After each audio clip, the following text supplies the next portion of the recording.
안녕하세요. 영화 해설사를 위한 영화 분석 가이드 강의를 맡게 된 진영기라고 합니다. 코로나19 사태로 인해서 이렇게 비대면으로 강의 소개 영상을 만들게 되었어요. 작년이죠. 작년 여름에 영화 해설사 과정을 하셨던 분들이 영화를 분석을 더 잘할 수 있도록 가이드를 할 수 있는 강의를 한번 만들면 어떻겠는가 라고 의견을 주셔서 이번 강좌를 개설하게 되었고요. 오늘 이 동영상 강의를 통해서 보여줄 것은 전체 수업의 방향성, 그리고 강의의 계획표, 그래서 간략한 그 회차마다의 설명, 어떻게 보면은 오리엔테이션을 한다라고 생각하시면 될 것 같아요. 혹시나 이 오리엔테이션 영상을 보고 수업을 안 듣는 게 아닌지 모르겠지만 오히려 이 영상이 여러분들이 수업을 더 듣고 싶게끔 만들어줬으면 좋겠다는 게 제 개인적인 바람입니다. 저에 대한 간략한 소개를 할게요. 저는 현재 전주대학교 방송영어학과와 인하대학교 문화콘텐츠 문화경영학과 겸임교수로 있고요. 현재 영화감독, 공연 연출, 그리고 커뮤니케이션 연세대학교 대학원에서 박사를 수료한 상태예요. 그리고 현재 팟캐스트를 진행하고 있는데 영무시피라는 방송이고요. 거기서 시네마 클래스라는 방송을 진행하고 있습니다. 저는 영화, 영상, CF, 다양한 분야에서 기회가 되면 여러 가지 일을 하고 있고요. 오늘 이 강의를 통해서 저를 소개할 수 있어서 반갑습니다. 자, 저희 강의 개요를 설명할게요. 간단해요. 어떤 질문에 대한 대답을 이 강의를 통해서 얻을 수 있냐? 바로 어떻게 영화를 분석할 것인가에 대한 질문과 그 분석하는 방법에 대한 가이드라인을 제시하는 강의가 될 겁니다. 수강 대상은 누구나 들을 수 있고요. 근데 말이 영화를 사랑하는 매니아, 영화 해설사를 꿈꾸는 모든 분들, 영화를 제작하는 학생이라고 한정 지어놨지만 제일 중요한 거는 영화를 좀 깊이 있게 알고 싶은 사람, 그리고 내가 왜 이 영화를 봤는데 왜 이런 감정이 들었지? 라고 궁금증이 일으켜지는 모든 일반인들, 결국 영화를 두세 번 보는 거를 지루해하지 않을 수 있는 시간을 가진 모든 사람이라면 이 수업을 들을 수 있다고 생각합니다. 그래서 자기가 이 세 가지의 항목에 들어가지 않는다 하더라도 꼭 이 수업을 들으셨으면 좋겠어요. 자, 강의 내용은 영화의 의미나 가치에 대해서 생동감 있고 명확한 결론에 이르도록 도와주는, 그러니까 흔히 말하는 좋은 영화를 봤는데 그거에 대한 궁금증이 많잖아요. 요즘 인터넷이나 유튜브에 되게 영화를 해석해주고 자기만의 생각을 표현하는 사람들이 되게 많잖아요.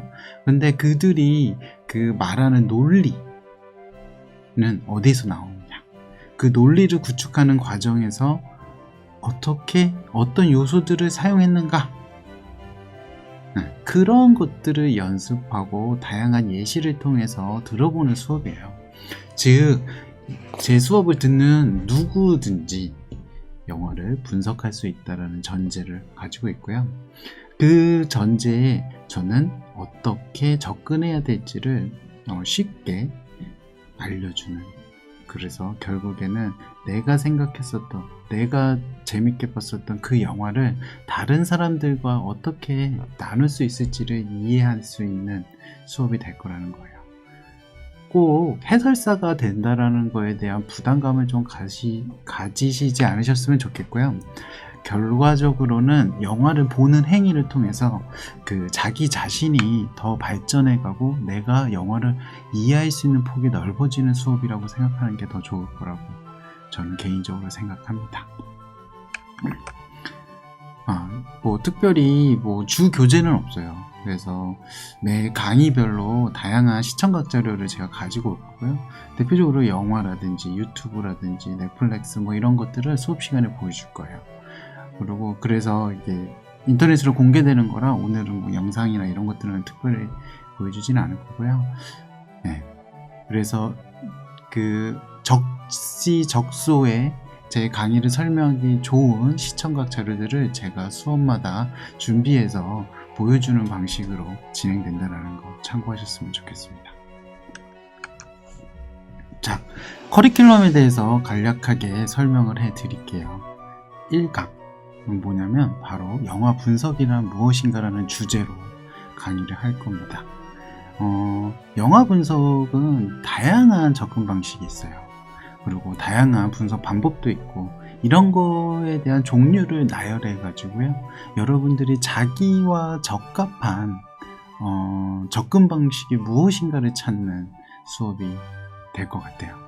그래서 대표적으로 분석 방법에는 7가지 정도로 나눌 수가 있는데요. 저널리즘적 방법, 대중들을 위한 평론이죠.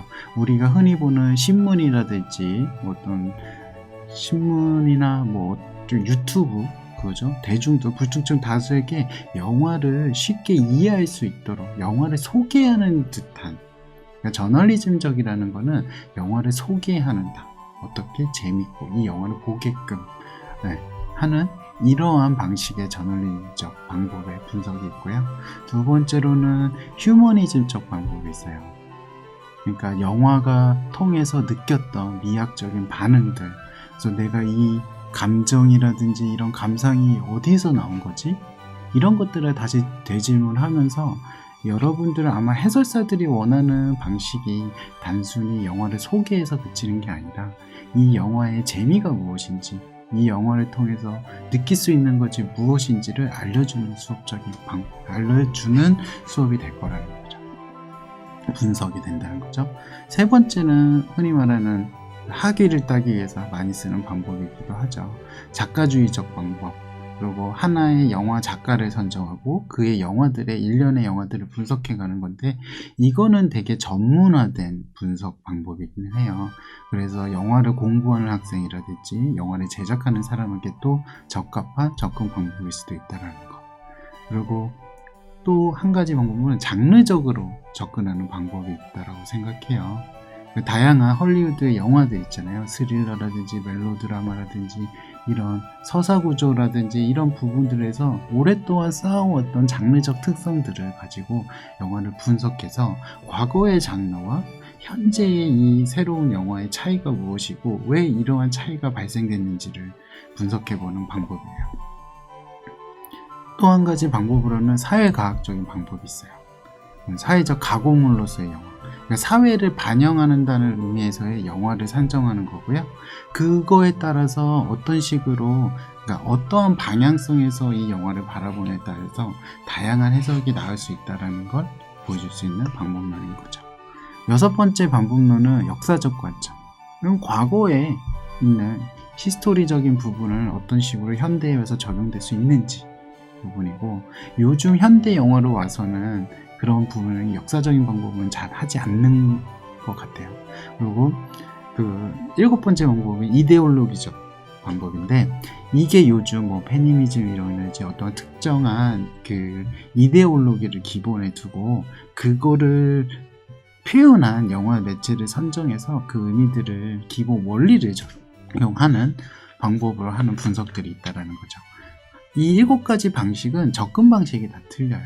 그리고 그 접근 방식을 어떻게 하는지에 대한 내용이, 그리고 그것을 통해서 내가 정말 분석하고자 하는 적합한, 내가 가지고 있는 지식이 어느 것에 더 적합한지를 이해할 수 있는 수업이라고 생각하면 좋을 것 같아요. 두 번째는, 그렇다면 내가 방향성을 정했잖아요. 어떻게 분석을 할 건지에 대해 정리를 했다면, 그러면은 분석할 대상을 찾아야 되죠. 그러고 나서 또 분석을 어떻게 해야 되는 분석의 도구를 가져야 되는 거죠. 이거는 어떻게 보면은 영화 제작 이론과도 연관이 될 수도 있어요. 그래서 영화 제작하는 사람들은 영화 분석하는 행위를 통해서 영화 공부를 되게 많이 할 수 있다는 거 또 참고하셨으면 좋겠어요. 그래서 개념과 분석의 틀을 마련하는 이 수업은 어떠한 분석할 만한 도구들이 있는지를 이렇게 나열해 봤습니다. 분석할 만한 대상은 크기와 유형으로 나눌 수 있어요. 단편이냐 장편이냐, 하나의 시퀀스냐, 원테이크 영상이냐, 서사적인 부분이냐, 그리고 영화가 뭐 5시간짜리 영상이냐, 뭐 1시간 반짜리 영상이냐, 분석의 대상이 무엇을 담고 있느냐, 이런 것들에 대한 얘기를 하는 거죠. 그래서 이번 강의를 듣고 나서는 자기가 선택할 영화, 분석하고 싶은 영화를 조금 정할 수 있는 수업이 되었으면 좋겠다는 거고, 여기는 조금 기술적인 부분, 다른 예술과 다르게 영화가 가지고 있는 독특한 분석적인 도구가 있는데 그것이 무엇이냐, 그 방법과 어떻게 하는지를 조금 말할 거예요.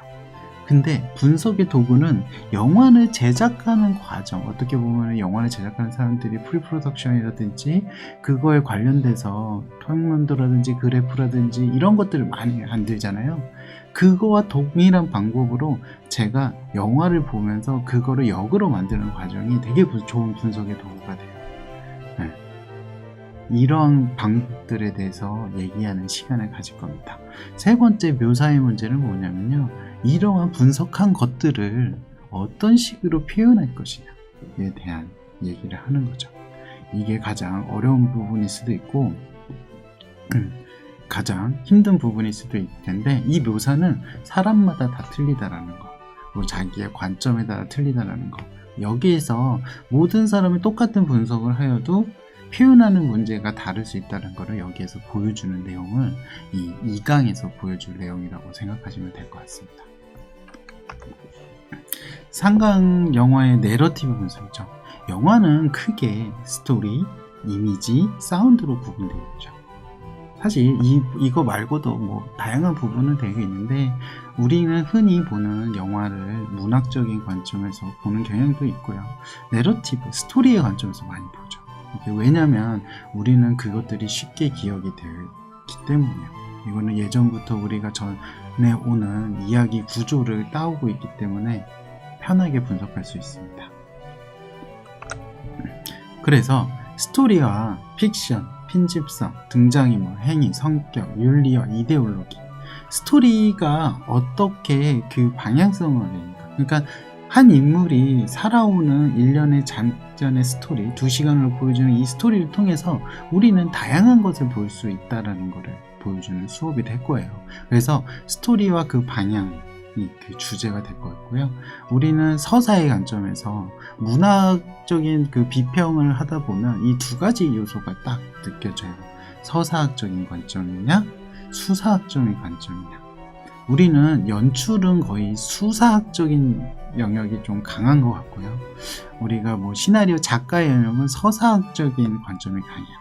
그러면 서사적인 요소들이 뭐냐, 그리고는 서사학이라는 거는 구조를 통해서, 플롯이나 틀을 통해서 바라보는 거죠. 일련의 과거에서부터 지금까지 이루어왔었던 서사의 양식들을 기반으로 해서 이번 영화의 서사에 대입한다고 생각하고 되고요. 기본적으로 의미론적 분석과 서사의 유형들이 바로 수사학이죠. 영화는 기본적으로 은유법, 환유법, 이런 식으로, 그러니까 우리가 표면적으로 보이는 사물을 촬영을 했으나 그 이면에 보이는 어떤 것들이 보여지는 수사학적인 그런 대치들, 이런 부분을 다루는 내용이에요. 그래서 이 수업에서 가장 재밌어 하실 분들은 시나리오를 쓰고자 했었던 분들이라든지, 영상의 서사에 대해서 궁금을 하신다든지, 내러티브와 목소리를 동일시한다든지, 이런 분들이 좋은 수업이 될 거라는 사실입니다. 자, 4번째 수업은 영화의 이미지 분석 시간이에요. 어떤 식으로 이미지가 구성이 되고 그 이미지를 안에서 어떻게 감독은 의미를 넣는지에 대해서 이해하는 수업이 되겠어요. 여러분들이 기억에 남는 장면들이 있잖아요. 근데 이 기억에 잡는 장면이 어떻게 의미를 넣고 있는지에 대한 방법, 그리고 다양한 형식에 대한 얘기를 할 건데요. 첫 번째로는 시각적 유사체로서의 이미지가 있어요. 그거는 뭐냐면 촬영을 하는 행위가 어떻게 보면 시각적인 현실을 유사한 방식으로 복제한다는 거죠. 그러니까 현실을 담는다라는 거. 거기에서 오는 이미지적인 분석이 있고요. 의미를 담지체로서의 이미지. 우리는 그냥 찍지만 거기에는 의미를 담고 있어. 그러니까 지표적이고 뭐 지시의 대상에서의 이미지라는 거죠. 우리가 아까 말하는 것처럼 수사학적인 거죠. 그러니까 스토리에서의 수사학도 있지만 영화에서의 수사학, 이미지의 수사학은 아마 이거라는 거죠. 그리고 이 두 가지가 하나에 결합됐을 때 나오는 이미지의 권능, 이미지의 형상적 힘을 보여주는 게 이 뭐라고 해야 되지? 이번 이미지 분석을 할 수 있는 틀을 마련해 준다는 거. 그래서 감독이 어떤 의미로서 이미지를 사용하고 색깔이라든지 시각적으로 보이는 모든 요소들이 어떻게 요소로 이루어졌는지를 좀 이해할 수 있는 수업이 될 것 같습니다. 5번째 시간은 또 뺄래야 뺄 수 없는 사운드죠. 요즘은 청각적 요소들이 좀 더 많이 세련되고 보여지고 있는 건 사실이에요. 그래서 대사라든지 음향이라든지 음악을 어떤 식으로 활용하고 그게 영화의 의미로서 어떤 식으로 작용하는지 되게 중요한 부분이에요. 근데 여러분들이 오해하지 말아야 될 거는 뭐냐면 사운드 트랙이라는 개념이에요. 사운드 트랙. 그러니까 사운드를 우리 인간이 어떤 방식으로 지각하고 어떤 식으로 사운드 트랙이 만들어지는가에 대한 이해를 통해서 이미지와 사운드와 뗄래야 뗄 수 없는 관계, 우리는 따로 이거를 분석하지만 결국에는 이미지와 연결이 됐을 때 그 의미가 나타난다는 것을 명심해야 될 것 같아요. 이게 사운드의 책의 장점이자 단점이 될 수 있는 부분이라는 것을 조금 이해하는 수업이고요. 영화 음악과 어떻게 보면 음악이라는 거는 사람의 말하는 목소리와 비슷하다는 거라고 생각하시면 좋을 것 같아요. 그래서 영화 음악적인 관점에서 분석, 그리고 요즘 각광받고 있는 현실적인 소리, 그러니까 현장음, 소음, 앰비언스, 그리고 그 영화 속의 대사를 분석하는 방법이고요. 또 이거는 디제시스와 비디제시스라고 칭되어지는 영화 프레임 안에서 보여지는 데서 나오는 목소리가 있고 영화 프레임 밖에서 어디서 들릴지 모르는 그 목소리가 있어요. 그래서 그런 목소리의 차이와 그 목소리가 가졌을 때 가지고 있는 특권에 대해서 얘기한다는 거죠. 결과적으로 무언가 힘을 줬다는 거, 이미지에도 뭔가 힘을 줬고 사운드에도 뭔가 힘을 줬다는 거는 거기에는 의미가 있다는 거죠. 그래서 그러한 방법들, 방식들, 현실적인, 실용적인 것도 구분해서 이러한 부분을 어떻게 영화 감독들이 사운드 디자인을 하고 사운드 디자이너가 어떻게 영화를 완성시키는가에 대한 이야기를 할 수 있는 수업이 될 것 같습니다. 자, 마지막 수업 6강인데요. 그거는 영화 스타일의 분석이죠. 우리가 앞에서 배웠던 태도라든지 형식이라든지 툴을 통해서 시각적 스토리 사운드를 분석했잖아요. 이거를 종합하면 우리가 생각하는 영화 분석이 되는 거예요. 그 중에서 영화 중에서 독특하다고 생각하는 그 한 부분이 있잖아요. 그 부분을 우리가 강조해서 얘기하면 우리가 말하는 유튜브 영상이 될 수도 있는 거죠. 근데 영화라는 거는 한 개의 부분만 따로 떼어내서 얘기할 수가 없어요. 결과적으로는 이 앞에서 얘기했었던 모든 분석을 했었던 것들이 하나의 요소로서 연결이 되고 있다는 거. 그래서 그것들을 지칭할 수 있는 언어, 그 감독의 스타일이다. 이 영화의 스타일이라고 말할 수 있는 거죠. 그래서 그러한 요소들을 분석한 것을 종합하는 시간으로서 이야기하는 마지막 6강의 시간을 가지겠습니다. 제가 참고한 자료는요, 이런 뭐라고 해야 되지? 이런 6가지 책을 기본적으로 보면서 거기에 나왔던 샘플의 예시들을 제가 보여주는 방식으로 진행할 예정이고요. 네, 이렇게 저의 오리엔테이션 강의를 마치겠습니다.